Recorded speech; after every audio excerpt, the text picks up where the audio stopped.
Alright, how's it going, everybody? We're back here for another lesson.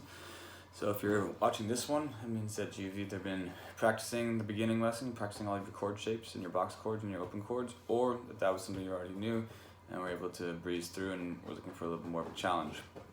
I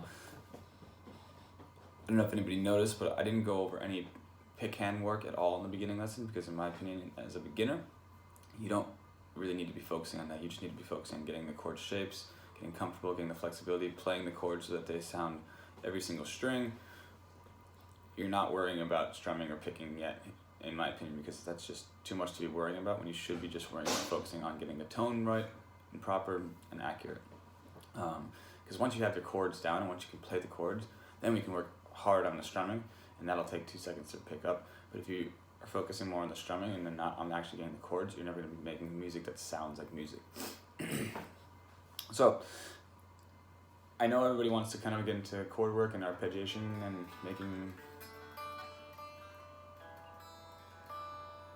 making music that sound like that, but we're going to first start with teaching your pick hand or your finger hand how to actually play in time with the beat, but also play accurately and fast.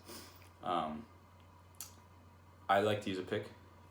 Finger picking is great, and there's a lot of styles of bluegrass or country or even jazz and rock from everything, slide guitar, whatever it might be, that uses finger picking.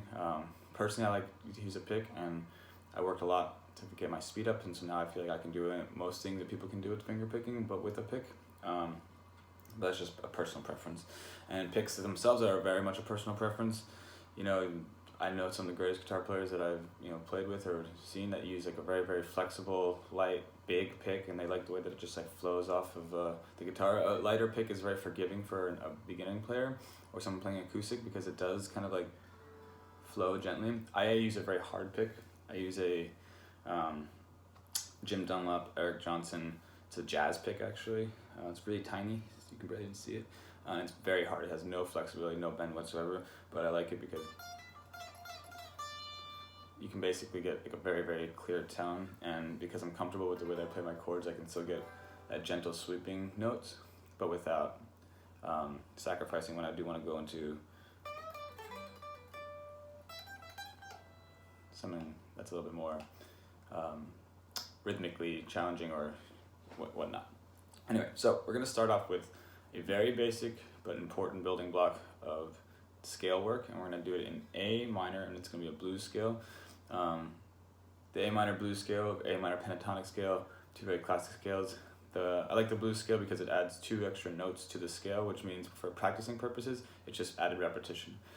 When you're actually doing soloing, when you're playing along, do whatever one you feel with, but for practicing, I just like doing the blues scale because it adds 2 notes. Those are actually called the devil's notes, because back in the 50s or whatever, people started playing those notes, it was when they were really playing some really great blues. But it just adds repetition to practice. So we're going to do an A minor blues, and we're going to go over the left hand first to show where the notes are going to be, but then we're going to focus on what the right hand's going to be doing, and then we're going to work on a couple of exercises that can practice us with our hammer-ons and pull-offs that will help when we're trying to make some nice arpeggiations later on.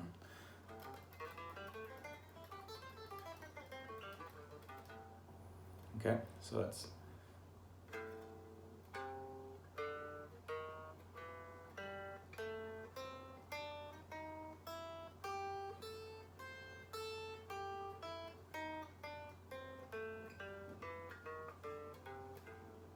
Alright, so we're starting at the 5th fret with our 4 finger, excuse me. And then we're going to go to the 8th fret, of the E string with our pinky. Then 5th fret of the A string, 6th fret of the A string, that's the devil's note. 7th fret of the A string, and that's with 4 finger, middle finger, ring finger. Then 5th fret of the D string, 7th fret of the D string with the ring finger, 4th finger on the 5th fret of the G string, 7th fret G string, then 8th fret G string, again the devil's note, 5th fret B string,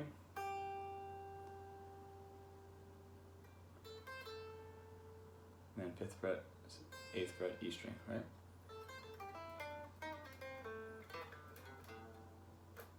Okay, so once you have that down,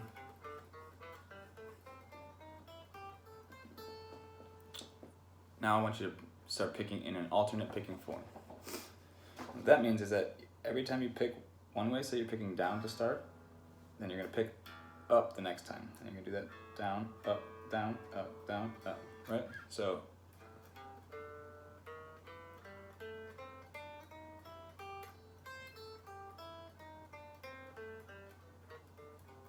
picking down, up, each time.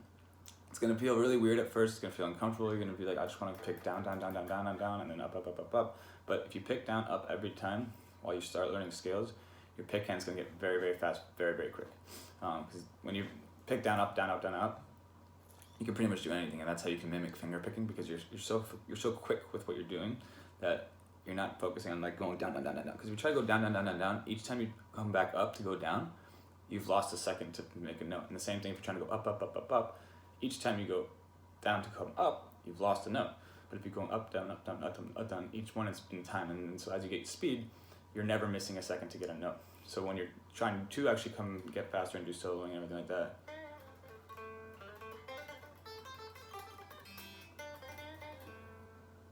you're just going like that, okay? Now, something I just did there is what we're gonna work on next. And as you saw, there were some hammer-ons and pull-offs there. So those are gonna be clutch when we wanna do some arpeggiations up at the top. Something like that, right? So we're gonna learn those. They're also gonna be important when we do solo, but just for basic chord work, we're gonna learn those while we do the scale. So once you practice the scale and you get a little bit of speed and you feel comfortable with it, next you're gonna do the whole scale with a hammer on. So what that means is you're gonna hit the note once, and then hammer on to the next note. So that's 2 hammer-ons.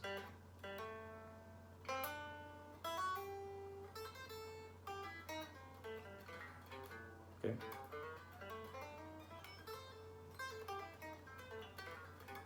So when we're coming back, we're gonna pull off. So hammer on.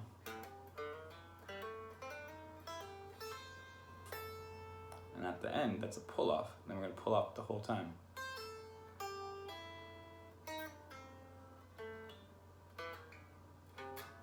Okay, so the pull off, I'm gonna start with the pinky because I think it's just good to learn stuff with the pinky from the beginning. I feel like I wasted a couple of years, maybe not years, but at least a year not really using my pinky, and it's unfortunate. You're gonna have the note at the root and also the one that you want it to play, and then you're just gonna release it, all right?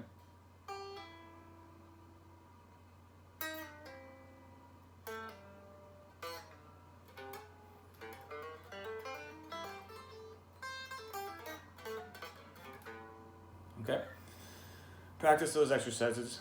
It's going to be really boring at first. It's going to be really tedious at first. You're not going to be really playing music. I mean, it is music, it's scales, but if you practice, you will get very quick, very fast, and that will allow you to do all the things that you want to do. At the end of the day, all of these lessons, everything is simply so that you guys can play the music that you want to play. You can play with the songs that you want to play. All right, so with that, we do have some room for arpeggiation now.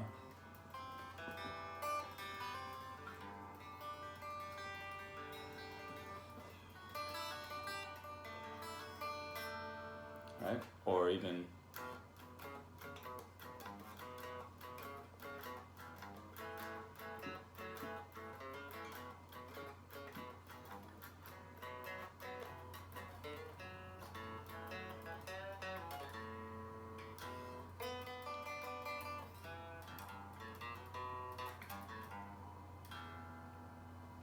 okay.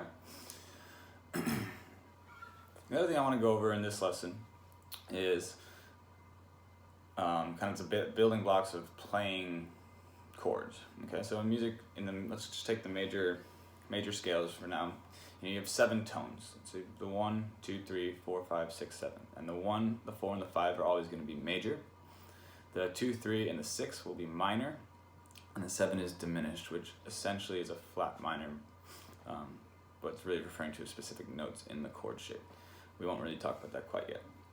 But what does that mean? So we've been playing G, C, D, and E, A, B, you know, as our kind of two traditional things with, so we'll start with those, right? So say we're taking G, right?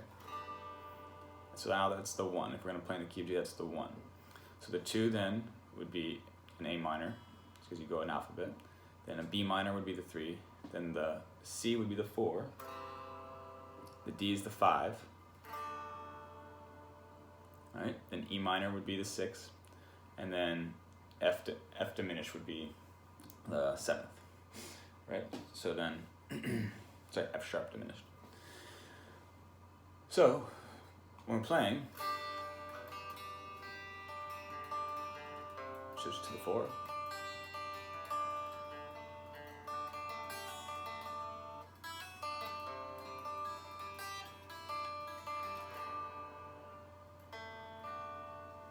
Okay.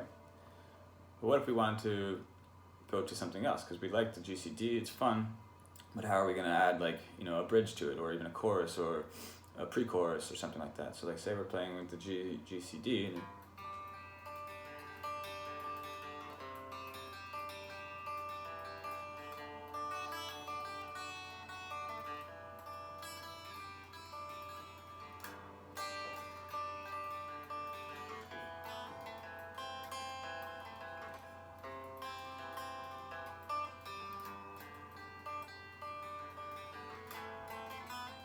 so we add the A minor.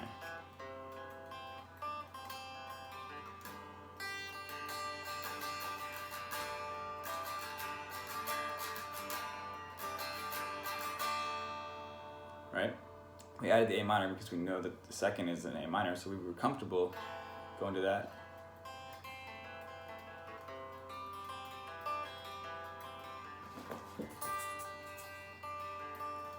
But also we could have added maybe an E minor.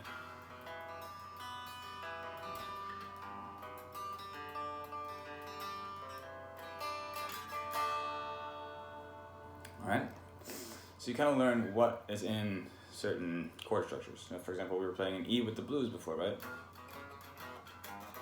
So the E being the 1, which means that then A is the 4, and then B is the 5, okay? But then based on our notes, right, we know that C sharp minor is the 6. So what if we started with C sharp minor? So let's find out. Back to E, to B. All right, you throw a little D in there, into A, and then back to the C sharp minor. So just by knowing kind of the 7 tones within your, what scale you're playing in terms of what's your root number, you can really get quicker at finding new places to go on the neck and new places to go with your playing, so that you're not just trying to play the same basic 1-4-5 progression all the time. You can actually start adding other things in and really accelerate your process of, if you want to be writing music, if you want to be creating music, but also to understanding when you're playing other people's music, when you're playing the bands and the artists that you want to be playing, understand why they're going, where they're going, and even start to get used to how that sounds in your head. And that's going to be the most important thing, is when you can just actually just hear something and you're like, oh, okay, I know that note. You get that note down, and then you kind of know where that's going to go, because if that's the root note, you know what the other chords that are in that scale, and you know what's going to be minors, what's going to be sharps, what's going to be diminished, and then you can kind of just jump straight to it instead of having to like mess around with like, what should be next? You already know that the E's are right there.